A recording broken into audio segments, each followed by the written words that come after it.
Finally, Foolish returns to YouTube. Greetings, it is I, Foolish. Welcome to the Camp Foolish Lossapalooza tour we've been doing this week. Oh my god. Man. I'm wearing my grief shroud. What a week. Hey, come on, Morgan. I know you're upset. Me too, buddy. Me too. Man, what a week. Oh, I got home on Wednesday, and Puppy, our little man, he was tooling around on his two front legs, and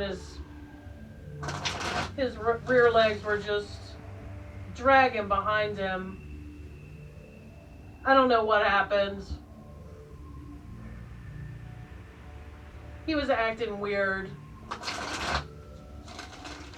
And his face looked like, he was happy to see us, but I knew it was time. I saw those little legs dragging behind him, and it's just completely gone, just paralyzed, And I was like, nah. So we took him in, and we took care of it.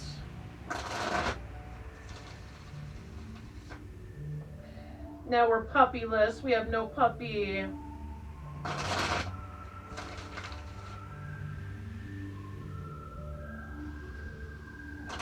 And then on Friday, I heard late. It was like, I don't know. It was way too late to do anything about it. That there was a going away party for somebody I was close to for, I don't know, about 8 years or so. And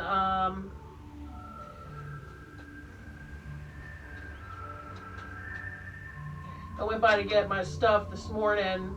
I didn't even know what was going on, but to be fair, I had been out of the loop. I quit my gym about a year ago amidst the pandemic. It wasn't getting any better, and there were restrictions, and I hated to do it, I hated to do it. But this is a high-risk household, and it got to the point, things weren't, my body wasn't recovering. That last year was just worse and worse and worse. It just made good sense. There was obviously something going on in my body that I didn't know about, which turned out to be correct. And then the pandemic, I just wasn't willing to expose, I don't care about me, right? I don't. I can't wait for this to be over, honestly. But it's about other people. Whether those fears are paranoia or what have you, it's still a risk. And it doesn't matter how overblown people think the risk is, or how silly someone's being for making a certain decision. I don't really care if people think I was being too cautious, the decision I made. There's a couple of factors that went into that decision. Everybody had to make their decisions, regardless of how silly that decision may appear to other people. A lot of people had problems, when that thing hit and people started having to make decisions about their households, you could see a clear split. You could see a clear split in a lot of relationships. The thing is, from the business owner standpoint, of course they're afraid of losing their business, So a lot of them were downplaying and here we are over 600,000 later, right? Oh, well, they were miscategorized and all this other bullshit. But then on the other side, I mean, it just, what a mess, right? I mean, there was no, depending on what you wanted to see happen, seemed to determine how you evaluated other people's choices during that time. So, and that's all I'm going to say about that. The final end of two very long-standing, long-running relationships today. I think I finally figured out why it irritates me so much when other people want to help, I guess.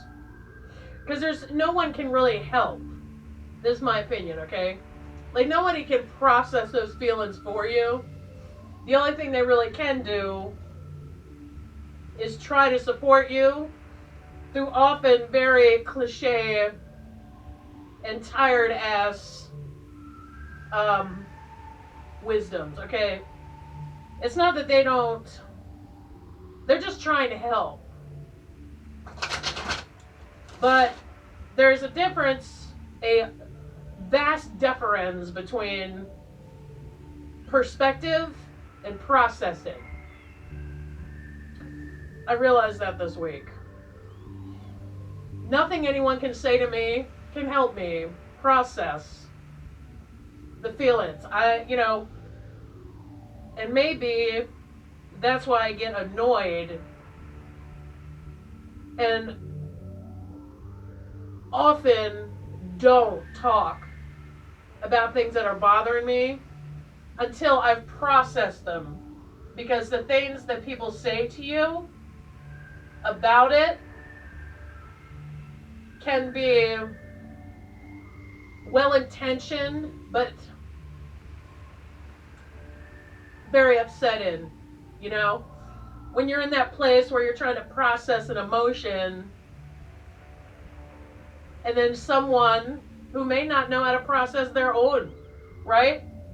They just want to help you, or they want you to shut up so that they can talk about their problems, or they're just uncomfortable with the fact that you're being, upset, or, depending on what they got going on, maybe they feel like it's their job to fix it, okay?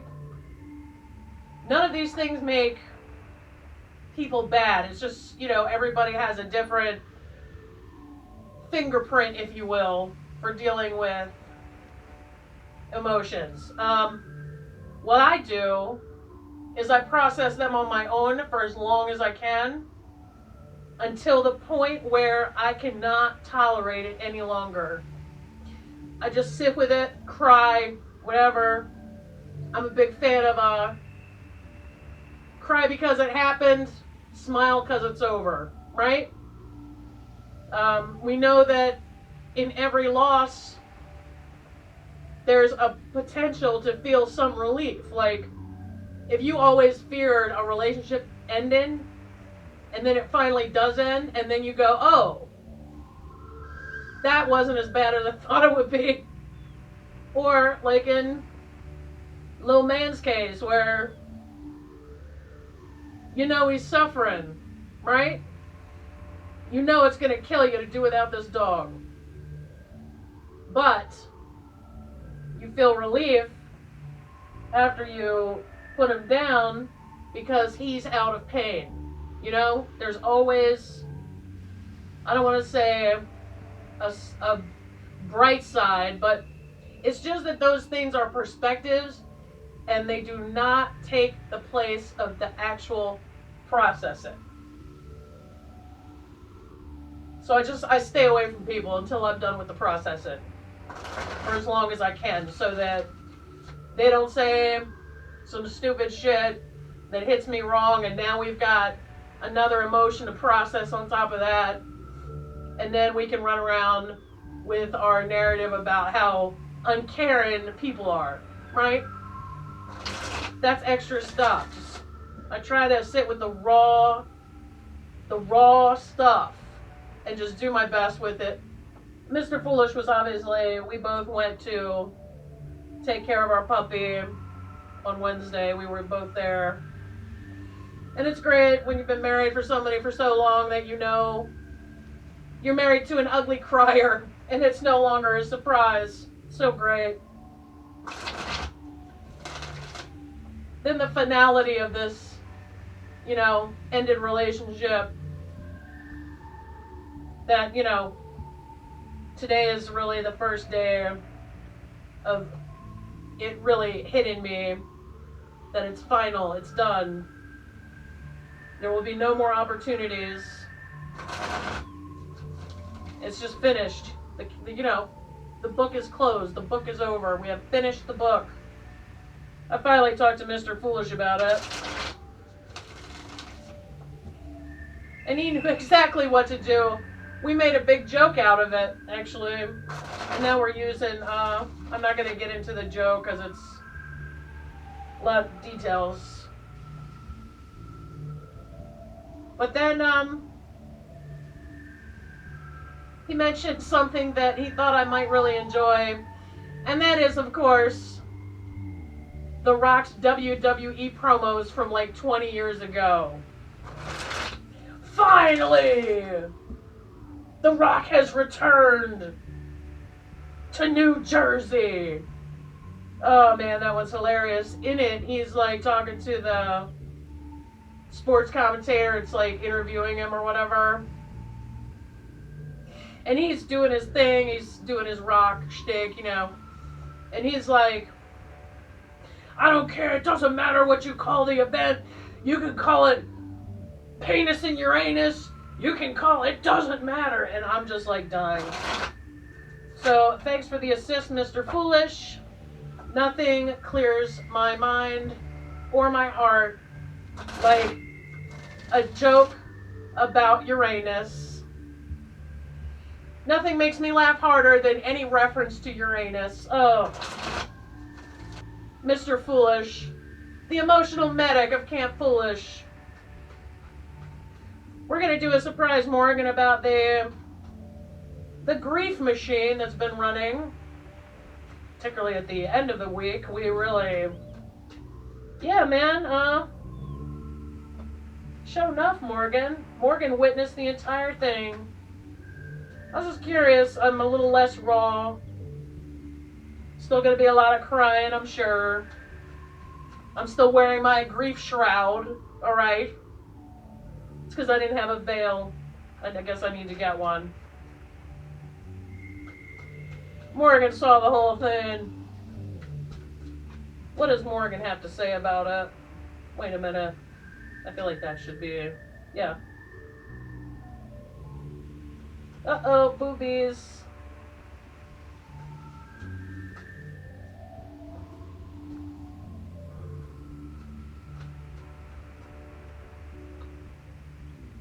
Oh!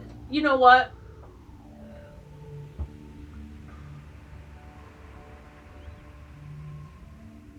Do you see my user icon I've been using? Mostly because I cut all my hair off and I felt weird about using an old Bic with all my long hair, right? My savagery. My follicular savagery.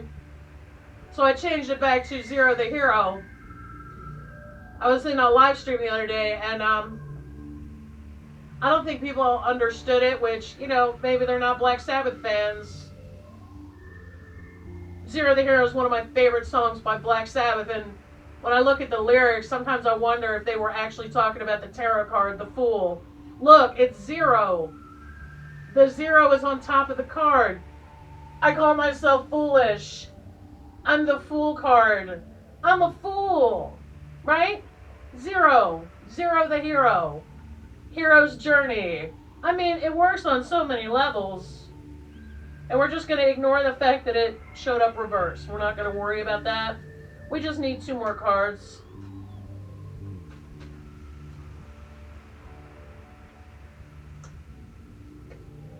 Nine of Sticks, which kept poking its little face out at me every time I split the deck.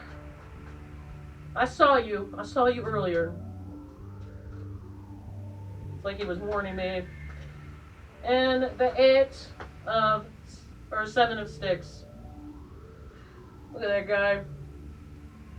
Looking like Jesus of Nazareth there.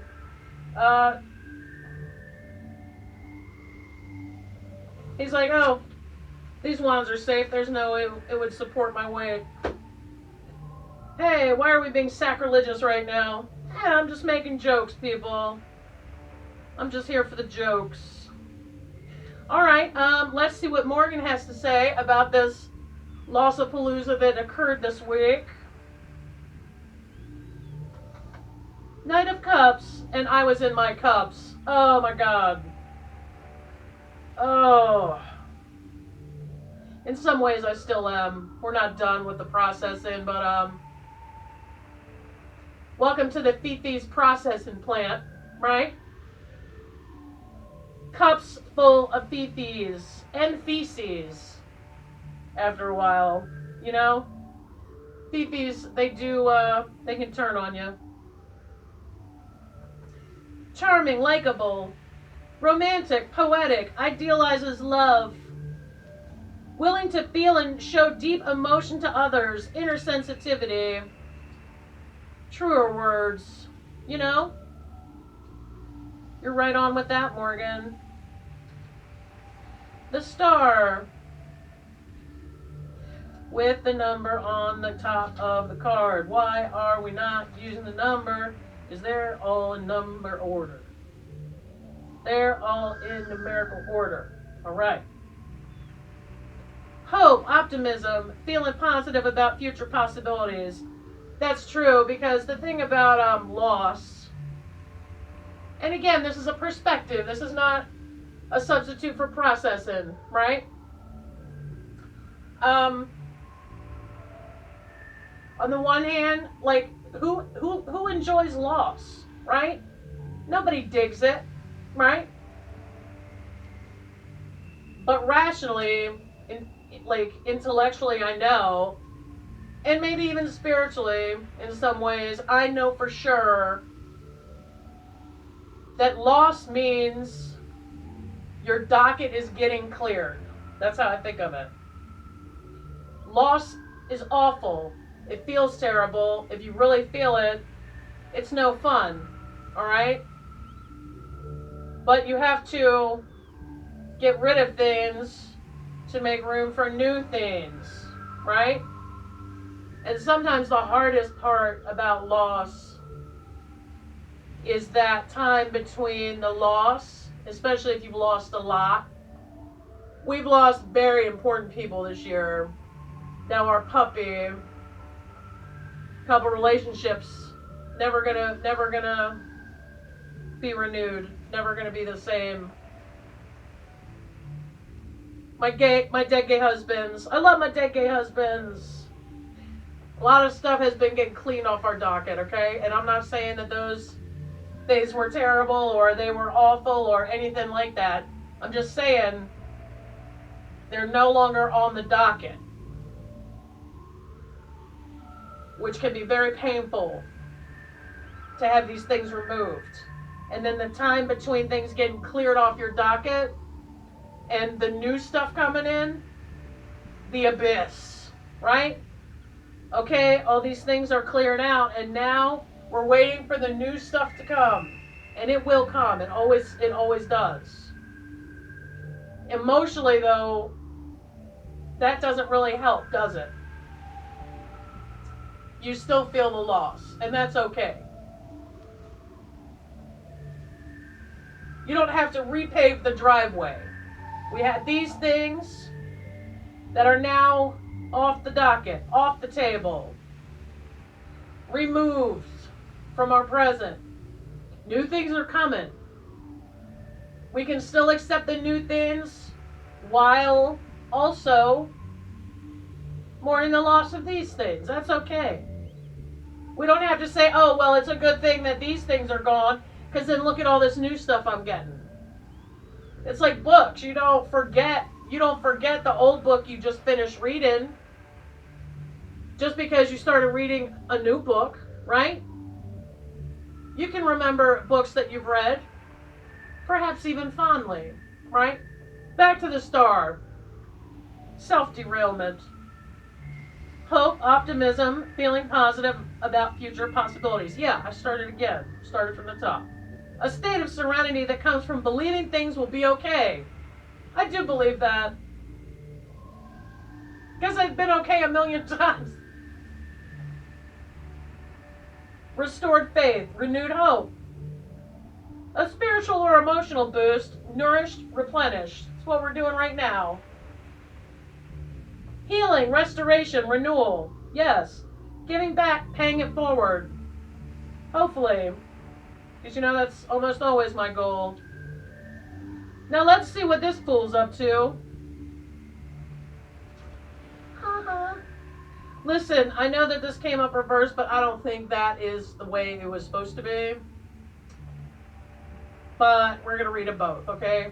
Because I think both are possibly applicable. Applicable, if you're a fan of My Cousin Vinny. The Fool. Zero the hero. It's me. I'm the Fool. New beginning, fresh start. The first time you do something, open and eager for new things. We're getting there. We're getting there. Spontaneous and carefree. Boundless potential, right? But you can also feel like a fool due to your inexperience or gullibility. You know, sometimes when you grow this way, you look back and you realize all the times that you saw some signs that maybe a situation or a person wasn't exactly, and no one is, and nothing ever is exactly the way you think they are. So I always allow for a margin of error. I stopped feeling gullible a long time ago, though. Immature. I am, that's true. I could be ready for a new beginning or a fresh start and be immature. I just made a joke about Uranus, people. Come on. Impulsive, thrill-seeking, irresponsible, watch your step. Well, on many days I'm clumsy. Got a little problem with my my cerebellum. Sue me, right? 9 of Wands. Hey, you know what's brown and sticky? A stick. Alright, enough of the dad jokes. 9 of Wands. Endurance, exhausted but not giving up. Stamina, perseverance.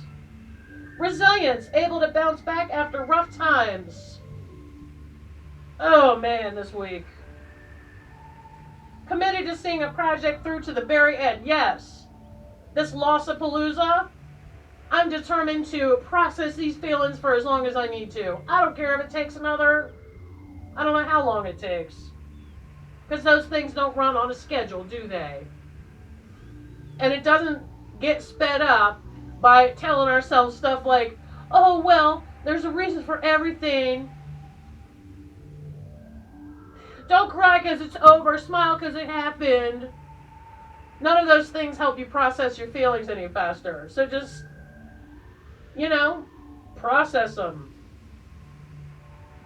It's like people are constantly, and they have been since the beginning of time, I think. You can't write an app to process your feelings. You can't. Knowing it's almost over and then you can relax. Interesting, right? I felt that on Wednesday with my puppy. On guard. You won't let anybody interfere and mess this up now. No. That's why I don't tell people when I'm processing my feelings. You've seen how things can go wrong, so you're prepared for the worst. Just in case. When isn't that the truth about me, though? I've learned to do that. I've learned that several times. And you know what? It's funny. I have never manifested that worst case scenario. Ever. Interesting, right? I think it's because I prepared for it. In fact, I've wondered a number of times throughout my life, if I prepare for it, it seems to be like a sacrificed chicken to prevent the thing from happening. Interesting, right? 7 of Wands. Under attack, being challenged. stand your ground, defend your position and achievements. You know what? I'm a lazy person, so I'm going to sit my ground. How about that? Stand up for what you believe. How about if I just sit down? Again. Very active card. A little too active. I need a nap. I need a nap before this card. Having clear boundaries. Correct. Having a superior position, higher ground. Having the advantage over your competition and or attackers. Competition for what? Attackers? I don't have those. I mean, good luck with that. I don't see people as attackers. I see a bunch of bitch ass mofos that ain't got the artillery to take this bitch down. That's what I see. Alright. Okay, so thank you, Morgan. I feel like this one, we should just do this, or I don't know what that is, where the inverse and the reverse are all true. The whole card is true. I think that's why I like the Fool. Because you can be ready for a new start and be immature. I mean, you know, and be gullible. So that is my reading about the Lossapalooza at Camp Foolish this week. I appreciate you coming to watch this. And I will see you another time.